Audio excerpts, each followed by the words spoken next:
There is a common democratic piece of rhetoric that argues for the so-called wisdom of the masses, referencing an experiment wherein a cow or cattle animal is brought forward into the town square, and the bystanders are then asked what the mass of the animal is, handing the animal over to whoever scores the closest number. Some people will throw around numbers like 300 kilograms, 280, 200, 250 kilograms, 210, and so on. The premise is that the larger the sample size of individuals guessing the mass of the animal or thing or object presented in front of them, when averaging out the total answers, the closer the result will be to the actual specific mass of the object, reflecting an alleged inherent wisdom or correctness in the democratic model.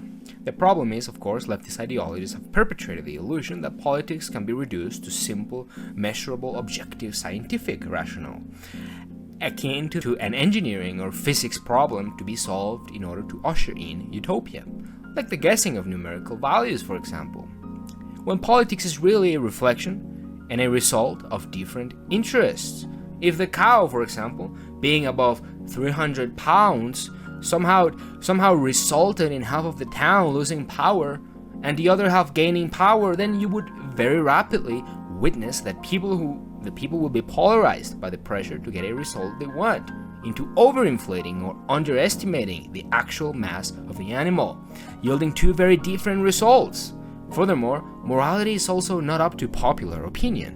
What is perceived as good or positive in a given society is largely a reflection of elite interests. So the population, if asked a question on social issues, for example, what do you think of gay marriage or illegal immigration? The average of the public opinion will end up tending towards the average of elite opinions and interests, expressed through academia and news outlets.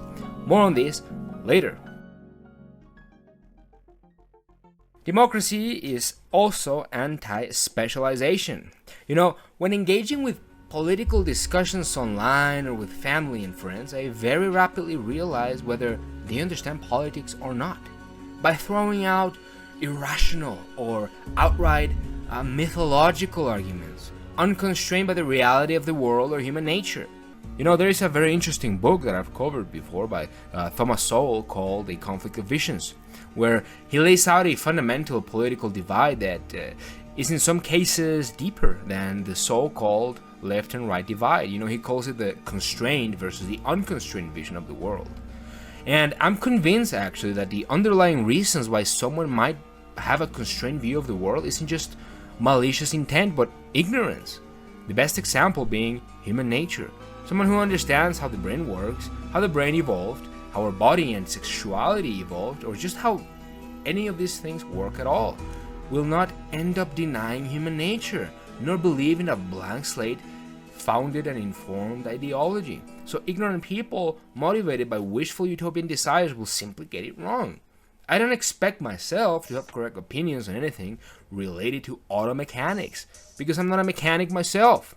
I will never engage in highly opinionated takes or arguments on civil engineering with my uncle who taught civil engineering in college and has decades of experience in the field.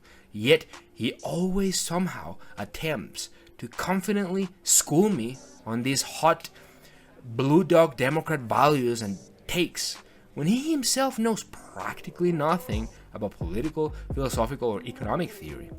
Isn't that remarkable?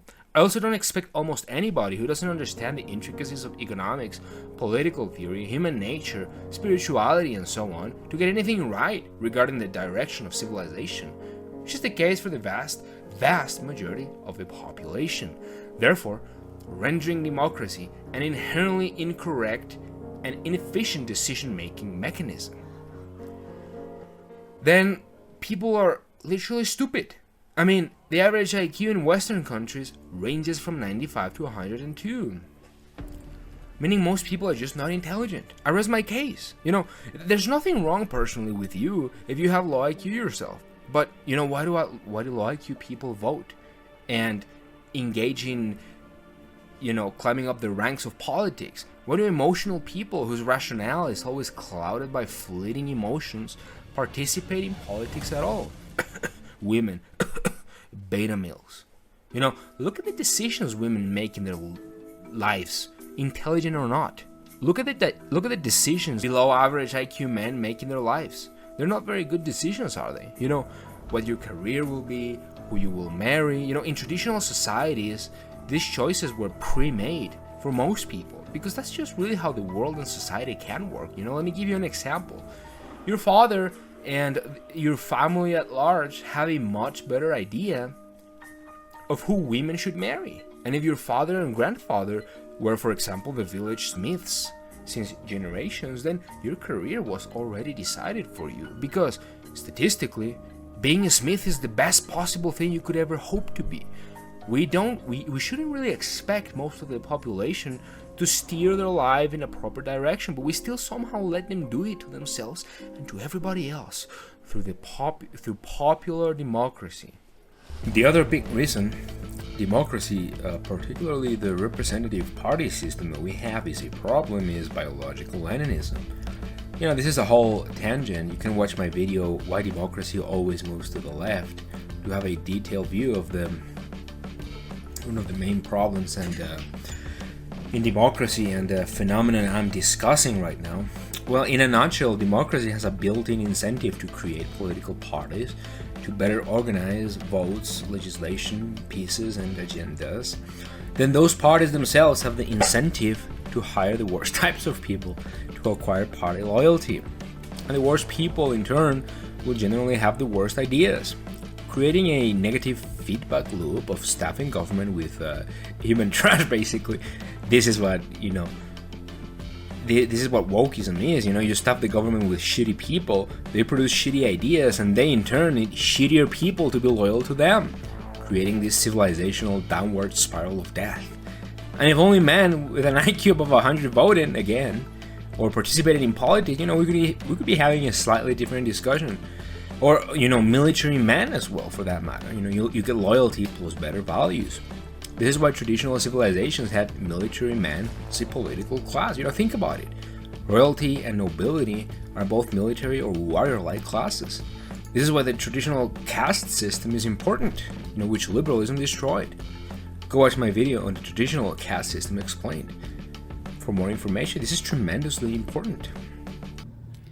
Because democracy basically means government by the people, of the people, for the people. But the people are retarded. And the final point is, of course, democracy just isn't real. All of the aforementioned would be sufficient in and of itself if democracy wasn't just a shitty illusion. All human organization is hierarchical, and these hierarchies guide and dominate their underlings and their vassals. The bigger the organization is, the more powerful its elite minority. No way to get around Pareto distribution. Real politics is a question of what types of elites rule society at a given time frame, not whether there's there's more or less elites and more or less elite action and influence. So what's the issue at hand here? Well, candidates have to be pre-approved and pre-selected by the elite in charge of political parties. Their policies have in turn to align with set interests, and their ideology has to be pre-approved by academia or risk media attacks and ostracism by weaponizing over socialized CNN Goislop consumers against you. No politics is ever bottom up, no matter how democratic, how free market, how socialist, how good the technology is, how much elites pay lip service to more free speech. You know, politics is always driven by special elite interests, constantly conspiring.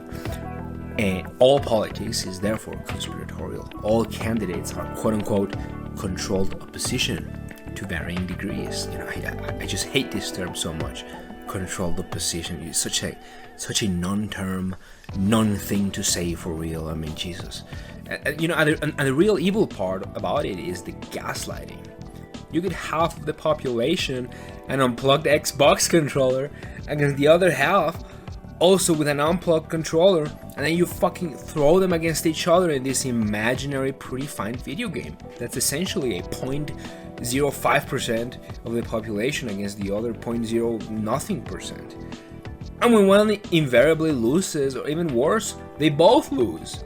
everyone starts hating each other because everyone was gaslit enough to blame the other 50% of the population, you know? If George Soros finances NGOs to trinify your children, and, you know, Larry Fink, BlackRock representatives in executive board meetings threaten Apple or Disney with their, with the consequences of a bad diversity score, then we in turn blame individual people who vote, quote unquote, vote for Democratic politicians who push this trash. We get angry at individual Apple consumers, individual Disney Plus subscribers, and so on, when, they're just reflecting elite interests. Put mildly, democracy is an apparatus designed to foment destructive and destructive strife between people. In non-democratic societies, or better put, in societies where the democratic delusion is less efficiently marketed to the people, like Russia, China, and so on, regular people really don't pay much attention to the circus of politics portrayed in the mass media. People don't really care. People don't really care what the news says, or what the president says or does, or what this politician did, because they know they really have no control at all, which is just more honest. Like, that's just reality. Democracy is a system inherently hostile to harmony and the overall collective mental well-being. It's fundamentally dishonest. That's all for now. Let me know what you guys think. If you have better examples, or if you have any ideas, type them in the comments down below. Thanks for watching this video.